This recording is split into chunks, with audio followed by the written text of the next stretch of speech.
రోజురోజుకు సైబర్ నేరాలు పెరిగిపోతున్నాయి. ప్రజల అవసరాలను ఆసరాగా చేసుకొని సైబర్ క్రిమినల్స్ రెచ్చిపోతున్నారు. అమాయకులకు మాయమాటలు చెబుతూ నిండా ముంచేస్తున్నారు. తీరా మోసపోయామని ఆలస్యంగా గ్రహిస్తున్న బాధితులు న్యాయం చేయాలంటూ పోలీసులను ఆశ్రయిస్తున్నారు. ఆన్లైన్లో రిసార్ట్ రూములు బుక్ చేసుకునేందుకు ప్రయత్నించిన ఒక మహిళను సైబర్ మోసగారుడు బురిడి కొట్టించాడు. ఏకంగా 1.33 లక్షలు కొట్టేశాడు. దీంతో మోసపోయినట్లు గుర్తించిన బాధితురాలు సిటీ సైబర్ క్రైమ్ పోలీసులకు ఫిర్యాదు చేసింది.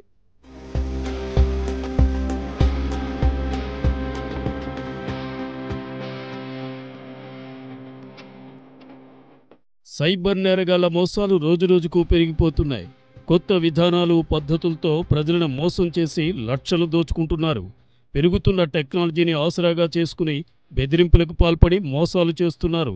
గతంలో బ్యాంకు అధికారుల పేరుతో ఫోన్లు చేసి ఓటీపీ నెంబర్లు అడిగి బ్యాంకు ఖాతాల్లోని డబ్బులు లాగేవారు. ఈ మోసంపై ప్రభుత్వం పూర్తి స్థాయిలో ప్రజలకు అవగాహన కల్పించింది. 36 రకాల సైబర్ ఫ్రాడ్స్ మనము ఈ సంవత్సరం చూసాం. ముఖ్యంగా దాంట్లో డిజిటల్ అరెస్ట్, స్టాక్ ట్రేడింగ్ ఎక్కువ శాతం రిపోర్ట్ అవుతున్నాయి. ఈ సంవత్సరం 4042 సైబర్ కేసులు నమోదు చేయడం జరిగింది హైదరాబాద్ సిటీ పోలీస్ కమిషనరేట్ లో. చూస్తే 91% ఇంక్రీజ్ ఇన్ అమౌంట్ లాస్ట్, 297 కోట్ల రూపాయలు పోగొట్టున్నారు. దీంతో నేరగాళ్లు ఎప్పటికప్పుడు కొత్త రకం పద్ధతులను తెర మీదకు తీసుకువస్తున్నారు.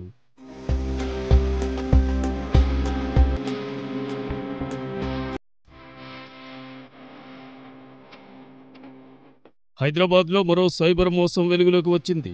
ఆన్లైన్లో రిసార్ట్ రూములు బుక్ చేసుకునేందుకు ప్రయత్నించిన ఓ మహిళను సైబర్ మోసగాడు బురిడి కొట్టించి 1.33 లక్షలు కొట్టేశాడు. ఆన్లైన్లో రిసార్ట్ రూములు బుక్ చేసుకునేందుకు ప్రయత్నించిన మహిళకు సైబర్ నేరగాళ్లు కుచ్చుటోపీ పెట్టారు. నకిలీ సందేశాలు పంపుతూ 1.33 లక్షలు కాజేశారు.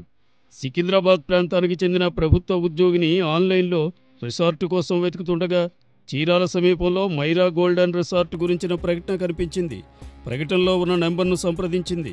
ఆమెతో ఫోన్లో మాట్లాడిన సైబర్ నేరగాడు రోజుకు 4000కు రూమ్ కేటాయిస్తామని, అందుకోసం ముందుగా ₹1 ఆన్లైన్లో పంపాలని కోరాడు. ఆ మాటలు నమ్మిన బాధితురాలు అతడు సూచించిన ఖాతాకు ₹1 పంపింది. తరువాత ఫోన్ చేసిన వ్యక్తి ముందుగా 4000 చెల్లిస్తేనే బుకింగ్ పూర్తవుతుందని చెప్పడంతో ఆ డబ్బు కూడా పంపింది.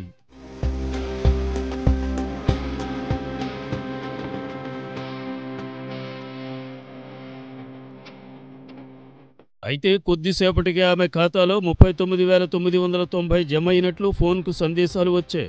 వెంటనే ఫోన్ చేసిన వ్యక్తి తాము ఇతరులకు పంపాల్సిన డబ్బు మీ ఖాతాలో జమైందని, డబ్బు తిరిగి పంపాలని ప్రాధేయపడ్డాడు. బాధితురాలు బ్యాంకు ఖాతా చెక్ చేసుకోకుండా అతడు చెప్పిన ఖాతాకు ఆ డబ్బులను పంపింది. జమ కాలేదని మరోసారి ఫోన్ చేసి ఆ వ్యక్తి కోరడంతో గుడ్డిగా మళ్లీ అతడు సూచించిన ఖాతాకు డబ్బు పంపింది.